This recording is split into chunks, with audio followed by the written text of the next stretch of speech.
പാലക്കാട് നിന്നൊരു അപകട വാർത്ത. പാലക്കാട് ചിറ്റൂർ ആലാം കടവിൽ ലോറി ബസ് കാത്തിരിപ്പ് കേന്ദ്രത്തിലേക്ക് ഇടിച്ചു കയറി സ്ത്രീ മരിച്ചു. മൈസൂർ ഹുൻസൂർ സ്വദേശിനി പാർവതിയാണ് മരിച്ചത്. കൂടെ ഉണ്ടായിരുന്ന 3 പേരെ പരിക്കുകളോടെ പാലക്കാട് ജില്ലാ ആശുപത്രിയിൽ പ്രവേശിപ്പിച്ചു. അമിത വേഗതയാണ് അപകടത്തിന് കാരണമെന്ന് പോലീസ് അറിയിച്ചു.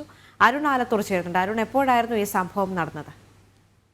പുലർച്ചെ ഒരു 3 മണിയോടുകൂടെയാണ് അപകടം ഉണ്ടായത്. പാലക്കാട് ചിറ്റൂർ ആലാങ്കടവിലാണ് സംഭവം. ഇറച്ചിക്കോഴി കയറ്റി വന്ന ലോറി ബസ് കാത്തിരിപ്പ് കേന്ദ്രത്തിലേക്ക് മറിഞ്ഞ് സ്ത്രീ മരിക്കുകയായിരുന്നു. ഇവർ അവിടെ കിടന്നുറങ്ങുകയായിരുന്നു എന്നുള്ളതാണ് അറിയാൻ കഴിയുന്നത്. മൈസൂർ ഹുൻസൂർ സ്വദേശിനി പാർവതി 40 വയസ്സാണ് മരിച്ചത്. ഇവരുടെ കൂടെ ഉണ്ടായിരുന്ന 3 പേരെ പരിക്കുകളോടെ പാലക്കാട് ജില്ലാ ആശുപത്രിയിൽ പ്രവേശിപ്പിക്കുകയും ചെയ്തിട്ടുണ്ട്.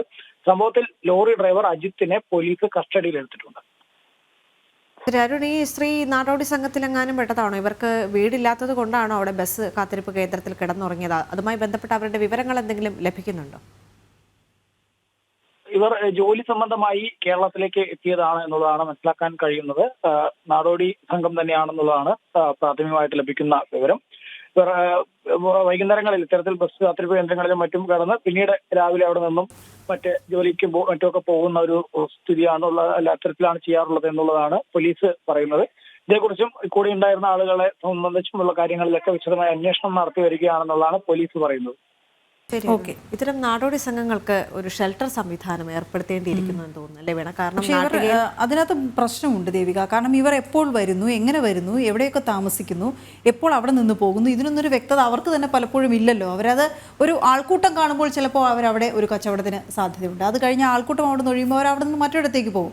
അപ്പോൾ എങ്ങനെയാണ് നമുക്ക് ഈ നാടോടികൾ എന്ന് പറയുന്ന വാക്ക് തന്നെ ഉണ്ടല്ലോ, അതുകൊണ്ട് തന്നെ ഒരു ഷെൽട്ടർ സംവിധാനം ഏർപ്പെടുത്താൻ പോലും എങ്ങനെയാണ് കഴിയുക എന്നുള്ള സംഗതികൾ കൂടി ആലോചിക്കേണ്ടിയിരിക്കുന്നത്. പക്ഷേ ഇതുപോലുള്ള കാര്യങ്ങൾ, നൈറ്റ് പട്രോളിങ്ങും കാര്യങ്ങളും ഒക്കെ നമുക്കുള്ളതാണ്. അവർ വഴിവക്കിൽ കിടന്നുറങ്ങുന്നുണ്ടെങ്കിൽ, അപകട സാധ്യതയുള്ള സ്ഥലത്തുണ്ടെങ്കിൽ അവരവിടെ നിന്ന് മാറ്റാനും, ഈ അമിത വേഗം ഇത് ചെക്ക് ചെയ്യാനും, മദ്യപിച്ചാണോ വണ്ടി ഓടിക്കുന്നത് തുടങ്ങിയ കാര്യങ്ങൾ നോക്കാനും ഒക്കെയുള്ള പോലീസ് സംവിധാനങ്ങൾ നമുക്കുണ്ട്.